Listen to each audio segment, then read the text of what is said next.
The variability and human element that goes into factoring all the permutations of what makes a top caliber draft prospect is what makes the draft so enthralling and never fails to catch eyes of the entire AFL world. However, for the same reasons, it is excruciatingly daunting when your team has a shot at the cream of the crop in each year's talent pool. And while there are many stories that range from immediate return to complete bust in the first round of the national draft, I'd like to take a dive into some of the drafts that fall out of the first round that Collingwood have taken a leap of faith on and would eventually be rewarded for their belief in such players that fall out of the first round. I aim to put this in an order that ranks these draft steals that the Pies have relished from since 2000. As always, I'm looking forward to the backlash in the comment section. Alright, number 10. Let's start with the relatively recent draft pick from the 2020 class, the mature age recruit Beau McKernan. Beau was plying his trade in the SANFL for South Adelaide before he was taken with pick 44, and typically the expected games for pick 44 that come out of the national draft is just 21 games.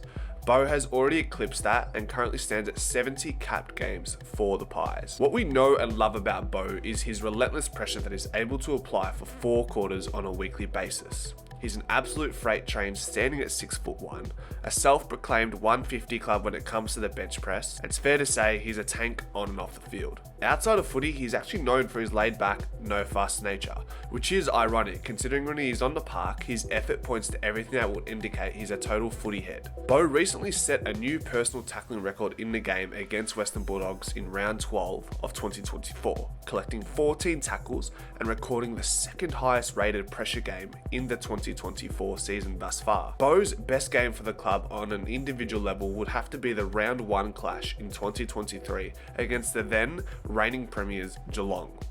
Beau collected a career-high 20 disposals, kicked 2 goals and also provided 2 goal assists. When it comes to Beau's best moment for the club, it's by far and away this clutch goal that brings the Pies into striking distance against the Blues in the final round of season 2022, where Collingwood were trying to hold their spot in the top 4 while simultaneously eliminating Carlton and crushing their late final surge. Now, while Beau's blueprint is pressure footy, Beau is currently in the process of being tried as a power midfielder, somewhat trying to emulate the impact that De Goey has in big moments. While Beau might not have the same ceiling, he is only 23 years old, so who knows what that ceiling could be if it all pans out well. Number 9, with pick 39 in the 2017 draft, the Pies took Nathan Murphy, a multifaceted athlete who was enjoying a successful pursuit into pro cricket, having represented Australia at under 16 level. Murphs in his short career will also be remembered as the most courageous bloke on any field he stepped foot on, to a fault at times, forgetting to care for his own well-being. And here's the thing, some people say you can't play your best footy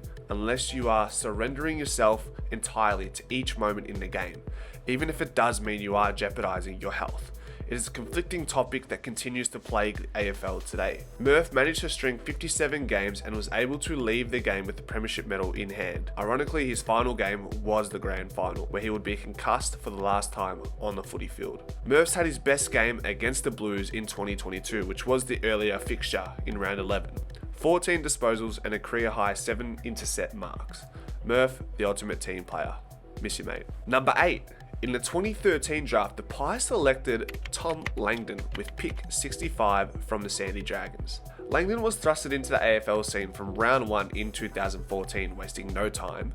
Langers quickly became a mainstay across the years, leading into arguably the best season he had on paper in what was also a short career for Langers. Langers often played a role as the second or third key tool in the backline throughout the 2018 season. He would go on to average 20 disposals and 2.2 intercept marks for the season. Tommy's best game for the club was a statement game against the dynasty-bound Richmond side in the 2018 preliminary final. Langdon would collect 24 disposals at 87% disposal efficiency and a career-high 7 intercept marks, the same game where Mason Cox tore Richmond apart. Langdon also didn't lose any fans in that 2018 grand final, earning coaches' votes as one of the best players on the field despite being on the losing side. Langers was to sign on for another 3 years, brushing away lucrative deals to remain at the Collingwood Football Club. Unfortunately, Langdon would be forced to retire due to ongoing knee issues that no rehab or surgery could resolve.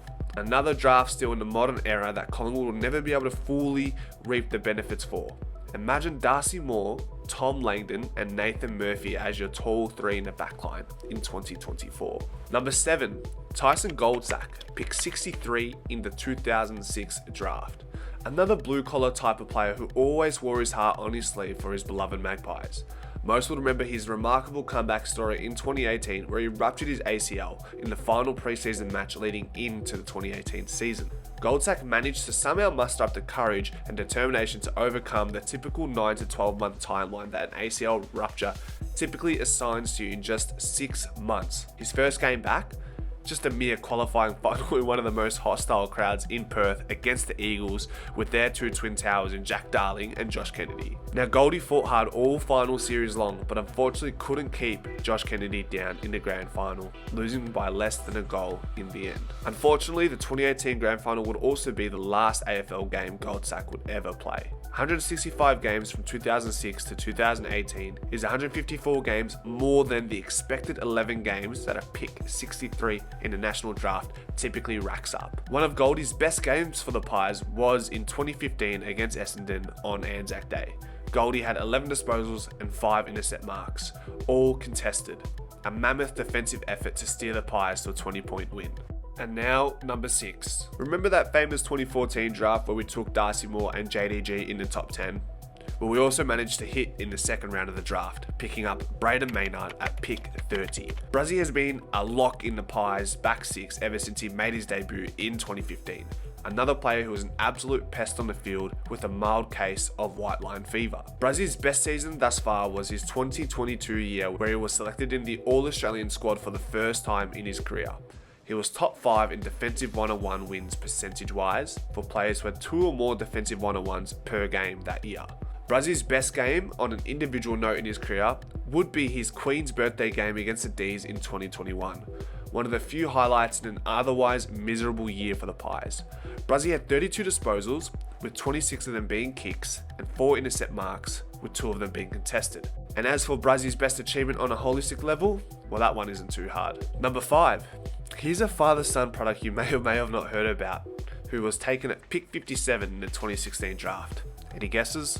Yep, Josh Dacos. Dacos really struggled to establish himself as a starter for the AFL team, having to battle the seesawing affair that saw him switch from VFL to the AFL on a number of occasions in the years from 2017 to 2019. 2020 finally saw Dacos find some sort of stability in the squad, and then 2021 was another slight improvement.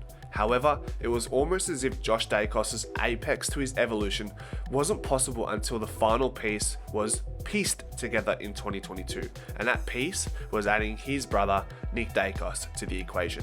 To this point, Josh already has Goal of the Year ticked off, which is obviously a given considering he is the son of the Macedonian Marvel, and was duly rewarded for his outstanding 2023 Premiership season, becoming an All-Australian for the first time along with his brother Nick. Josh's most outstanding game in his career up until now would probably be his 38 disposal game against the Cats in round 22 last year, running at an 81% disposal efficiency, while Dacos also had 8 scorer involvements and 9 contested possessions. For those who are wondering, pick 57's expected average games coming out of the draft is 11 games. Dacos has well surpassed that and is currently in All-Australian contention once again in 2024 for the wing position. Number 4, Dane Beams. Pick 39, an immediate injection of ready-made talent rolling into the 2009 season.